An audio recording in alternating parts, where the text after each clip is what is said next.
want to talk about grass. So there's all kinds of grasses. There's cool weather grasses and there's warm weather grasses. And so the grass in particular that I want to talk about is Zoysia. And I know a lot of you are familiar with it. It's definitely a warm weather grass. Over the last 3 years, I have been trying to develop this area out here where my grapes, these are 2 rows of grapes, which are in desperate need of some attention. I've got some hazelnut trees. I've got pecan trees here. And then on the other side of the house, I have pecan trees. There's a pecan tree. There is a pecan tree. And here is a pecan tree. And man, those grow fast. But anyway, I'm trying to kind of make this whole area out here more of a food foraging kind of place. It's not necessarily an orchard because I don't really have too many fruit trees out here. I did, but I've learned that in our high humidity, I can't grow fruit trees. I just can't. Peach trees, apple trees, they all succumb to fungal disease. But I want to show you the goal that I have. And it's going to be really hard to see what I'm talking about because everything is green. But about 3 years ago, this area, this whole thing here used to be a chicken run. And if you guys know anything about chickens, they will make holes everywhere because they like to scratch and dig. And if they finally find a dirt spot, well, they'll just completely erode it to make a little dusting spot. I mean, they'll completely open it up and make it a big divot in the earth. And so it was a mess out here.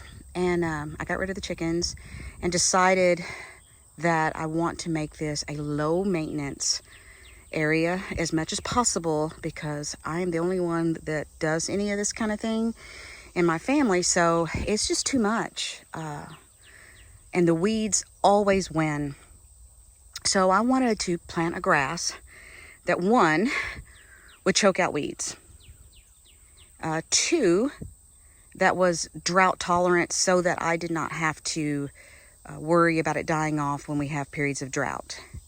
And 3, that I don't have to mow so frequently. Most all of our fescue grasses, Bermuda, bluegrasses, whether it's cool weather or warm weather grasses, they all have to be mowed when we get bouts of rain. Regardless, I wanted some grass that was low maintenance. And so after doing some research, I came to the conclusion that Zoysia was the grass that I wanted. If you walk on the Zoysia, well, first of all, let me show you that kind of the perimeter. And like I said, it's going to be really hard to see what I'm talking about. But if you squint your eyes hard, you can see where my finger is. There is a perimeter here that goes around, comes around here, and then it goes around there. This whole circle right in here. That started off as 6 pretty good sized plugs 3 years ago. And now you can't find anything in this area except Zoysia. It has choked out all the weeds.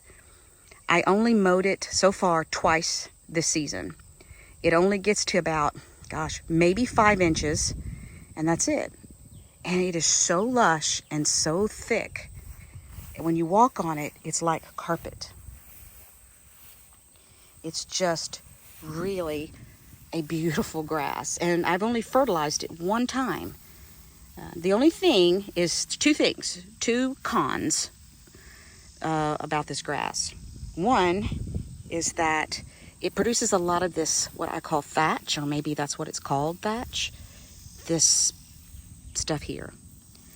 And you can use a thatch type rake and it'll kind of pull all that to the surface. And I should do that.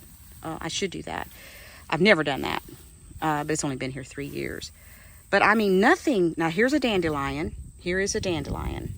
But I venture to say that probably before long, it will be every weed in here would be choked out because it's so thick. And and you can come through here and what few weeds that you find, you can pull them up by hand. but it's a wonderful, wonderful grass. The second con, or thing I have against it, is that in the winter time, it's solid brown.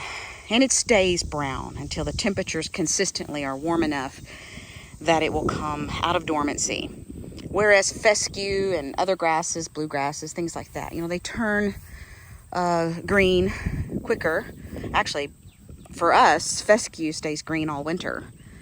So, you know, I can certainly see advantages to having fescue and grasses like that around your home. I wouldn't want brown grass around my home.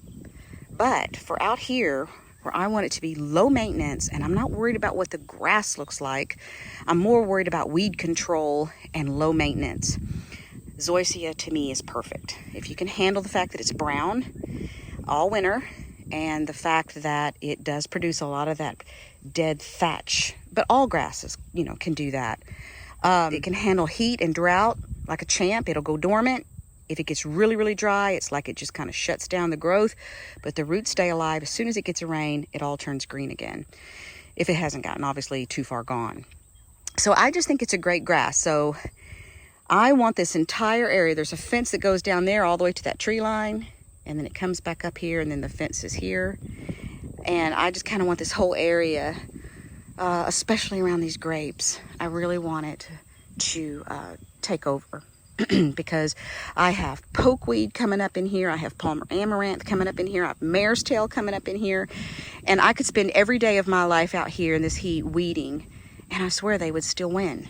It's just, they're so aggressive, and they put out a huge, well, the pokeweed puts out a huge rhizome, and it's just hard to kill it.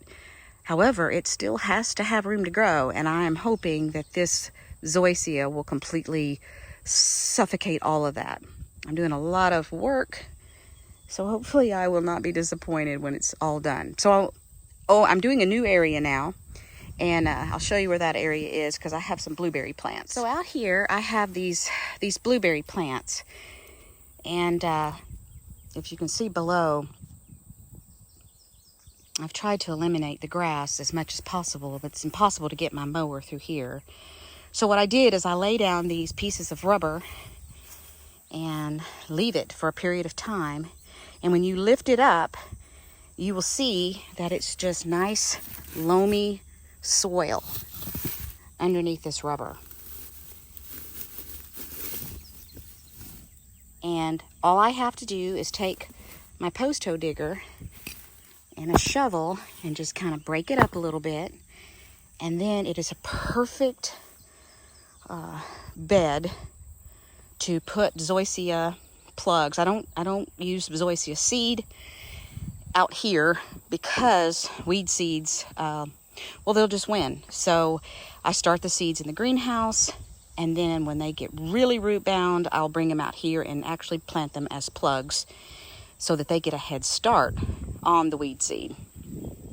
So I remove this piece of rubber here, and this is all just fresh soil that has no roots in it. And I've had this piece of rubber here for months. So what I'm going to do is I'm going to take a shovel or my post hoe digger, and I'm going to really break this soil up, and I'm going to amend it with some compost, and I'm going to plant some Zoysia.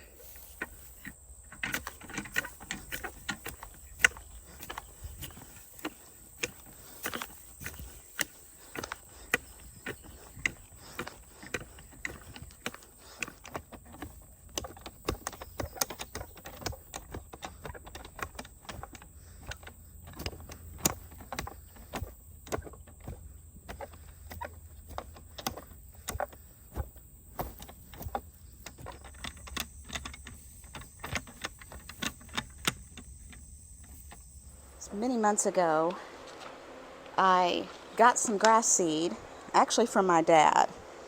He has a kind of little golf fairway that he's created for himself, and he's planted Zoysia grass, and he lets it go to seed, and then he mows it and collects the grass clippings with his mower. Oh shoot, got a little frog in here. I'm sorry, buddy. Here, you don't need a bath, do you? I water these things and sometimes forget to drain them. There he went. Yeah. Yeah, I like to keep a little bit of water in here for my lizards and my frogs and toads. There's a little guy. I love this guy because he eats mealybugs and what are those little ones called? Those little roly-polies. He eats them, so he's my buddy. He is welcome. So I'm gonna collect a few of these and take them out there. Now this one here, look how lush that is. This one here were little plugs. See, it was just a tray of those plugs there. And I filled it with some soil, and then I just spread some of my dad's grass seed, and look, it is so root bound. Look at all those roots. You know, it's time for these to go out, and they will probably just go nuts once I plant them. And like I said, they don't really reproduce as much by seed as they do by the runners, but I obviously had to start them with seed. But I start them with seed in the winter. And it does require a pretty warm temperature, but this greenhouse, even in the winter with the sun shining through, gets pretty warm.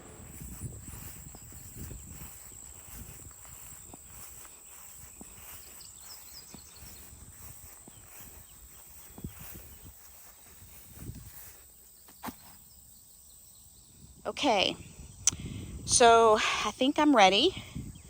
I've kind of broken up this area where I removed this rubber. Broke it up good, kind of got it all fluffy so that hopefully when I use my hand trowel I can really get down in there and make a nice hole for all of my little Zoysia seed plugs. So I'm gonna go down. Forgot to get my kneeling pad. I gotta go get my kneeling pad, and then I'll get started. Okay, got my handy dandy kneeling pad here. It's just a really thick, super dense foam. So I'm gonna get started on this. And I'll record and probably speed it up for you.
Okay, so I got the plugs, and I don't know if you can tell, but over in here it is where I planted the whole flat. So now I'm gonna take my water cans, water it in good, and probably put maybe a little compost on it. Might sprinkle a little bit of fertilizer on the top, because obviously grass loves, you know, nitrogen.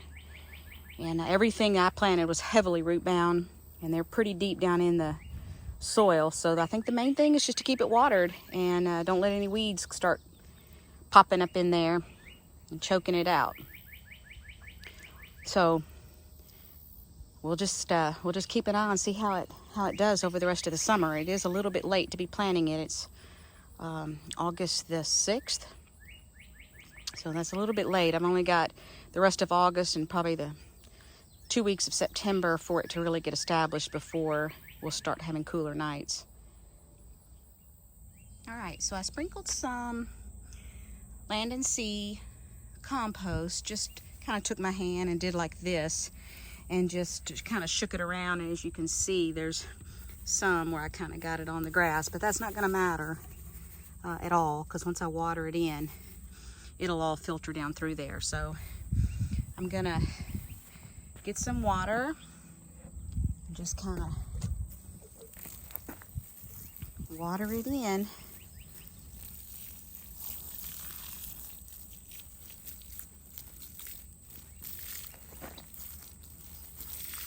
I'll just keep an eye on it the next few weeks, every so many days, just come out and water it. I'm gonna go ahead and put this big piece of rubber down between these two blueberry bushes next. And so that will basically cause everything underneath there to die, and the dirt will get real soft and loamy, and earthworms will really break it loose, and sometimes even voles and moles will help break it loose, so that I can get it prepped for another little section, just like I did this with all these plugs. So the next, after I go back to the greenhouse, I think the next thing to do is go ahead and maybe start me some new Zoysia. It will overwinter fine. Some of those Zoysia plugs have been in my greenhouse for well over a year. The ones that were really heavy root bound, I just continue to water them and give them an occasional little dose of fertilizer, and you know, they survive. So while I'm waiting for those other ones to germinate, I can be prepping this area. It's just so much easier to work with an area that has no roots or, you know, dead grass. It's just so nice. One thing I want to show you real quick while I'm right here, and I've noticed it, and I'm sure that those of you that are familiar with Bermuda grass already know this, but I don't know if you can see, but right here, this little thing right here is coming from a stem that is,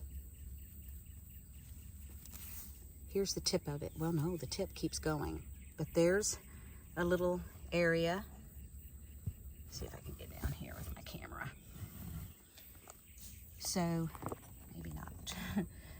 So this stem, it's already connected, but you see the stem, it goes back, keeps going. It goes all the way to the heart of this plant, and that's what I call a runner. And that is basically how Zoysia spreads itself. At each one of these, where the leaves come down and make a junction there, it's sending roots. So it will send up little clumps. And there's also one here on this side, coming down through here. So again, that's how that spreads. And so I had planted some in here, some few little clumps, and I need to put a little bit of compost there and water it in good, because it has really suffered from the dry. I did that a little while back.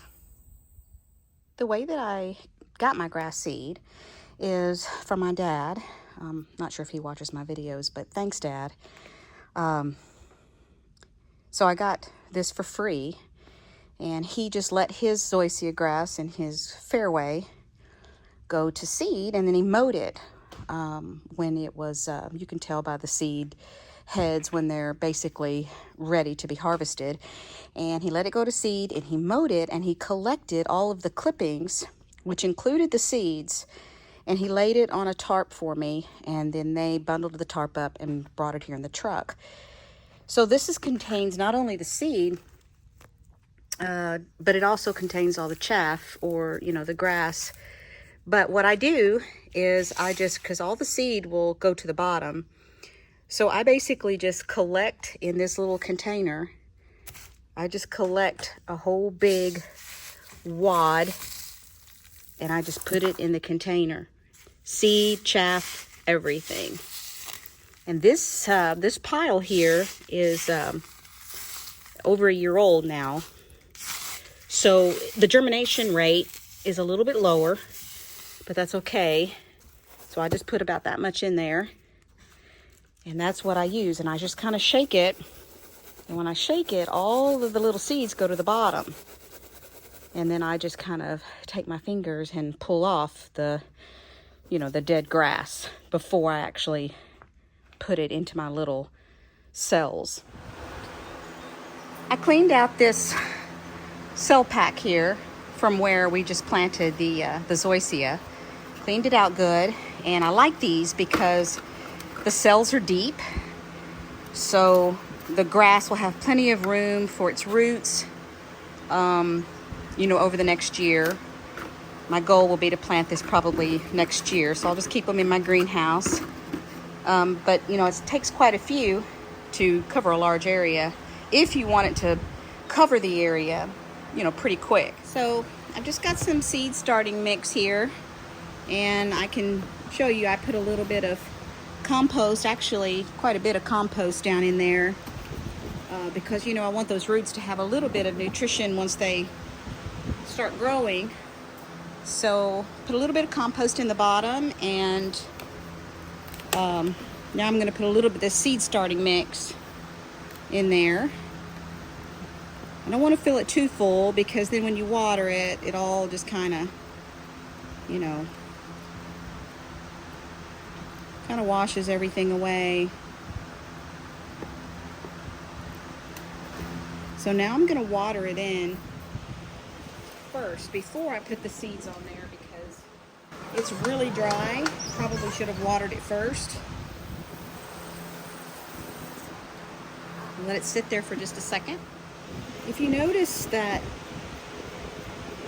when you water really dry, especially seed starting mix, it'll look like it's wet, but if you take one of the, like this little dauber little stick I have, and you start doing this number, you'll see that literally just immediately below the surface, it's dry as a bone. So like I said, it's better to pre-wet your potting soil for sure before you ever stick it in here. I should have done that. But what I do is I'll just kind of break it up a little, hit it with water, break it up a little, hit it with water, and eventually it will begin to moisten all the way through. Now see this one here, I can tell it's starting to want to take that moisture a little bit. It's starting to clump. This one is too less fluffy, less powdery.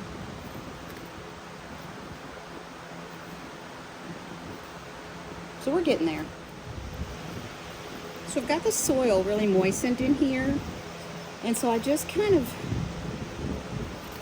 stir it around where it's nice and fluffy, and I don't want big gaps and holes down in there, but I don't want it to be like super pressed down flat either. And again, this is just what I've done in the past. It seems to work really well. Any big pieces of bark or anything like that, I make sure it's not on the surface. And just like I said, I just try to bust the little clumps up there. Any weird stuff, I get it out. Any sticks.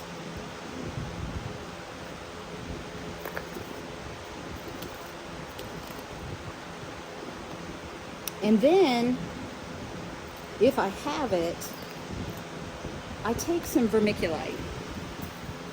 And you can get vermiculite on Amazon, or you can buy it from Lowe's. This is the one. I think I get this from Lowe's, but I also know that you can get it from Amazon as well. But it's just vermiculite, and it serves a couple of purposes. It just holds in moisture, and so it'll kind of hold in moisture around the seeds. It also kind of provides a better seed bed, in my opinion. Now, some people, and you can use this only on top. I tend to do it kind of both. Put a little bit down, and then sprinkle my seeds, and then put a little bit more on top. So now that I've got that kind of prepped, I've got my little container here with all of my grass in it. And if you look down in it, if you just kind of do this, that's forcing all the seeds to fall to the bottom. So if you lift this up, and I just throw it in a bucket, down below here, just kind of, just tap it and shake it. Then I take all of the dead grass, kind of shake it, and I just throw that in a bucket. And I'll do it again. And this releases that seed, and it all kind of drops to the bottom. I'm sure there's some seed that's left in this grass as well. Now, I don't mind a little bit of grass even on top of the little cells, because it will act almost as a mulch for my little seeds that are, planted in those cells. And if I just kind of scoot it back, push it kind of down to the very edge down here, and then lift this up. I know you can't see this, but there's bazillion seeds right down in here. It's got a bunch of the chaff with it, but it's small. So I just take a handful like this, and I just kind of sprinkle it. Because my germination rate is going to be a little bit less, I'll just get in there again, go down to the very bottom corner, and I know that my germination rate is going to be a little bit less than it would have been, because the seeds, have been on that tarp for a year. And so now I have got seed and a little bit of chaff in these cells, but the chaff is going to serve as almost a mulch. Now, I know you guys are probably saying you got seed all in your potting tray, and you are 100% right. I end up finding little Zoysia sprouts in a lot of my stuff. However, most of the stuff that's in this potting tray right now is all of this stuff is really old stuff I need to throw out, put it in the compost pile or something, because it's where I have emptied pots like that of a dead, and I just throw it in here. Now I'm going to water this in, and I may not even put any vermiculite, because it's got so much of that small grass that it will serve almost as a moisture barrier to kind of hold in the moisture on these seeds. And so I don't think I'm even going to use any more vermiculite. So I'm going to water it in. I need to make sure that my water now is not too hot. I didn't care before, but I don't want to cook my seeds, so I'm going to let it run in just a sec.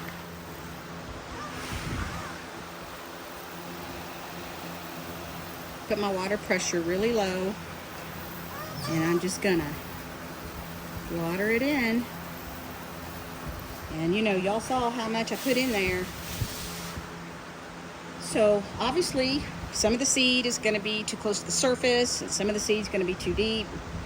But when you have that much seed, even if my germination rate's only 10%, hey, I've got so much seed in there that I think it'll be fine.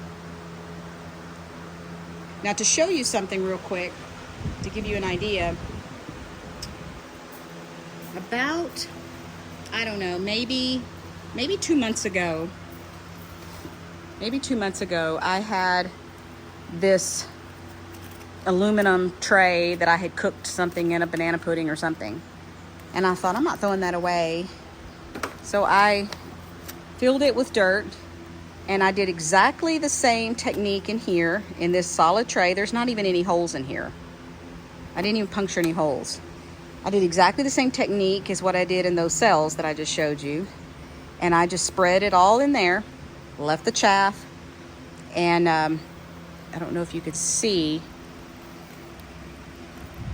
but that's about 2 months of growth, and it had the same germination rate, really, probably, that this does.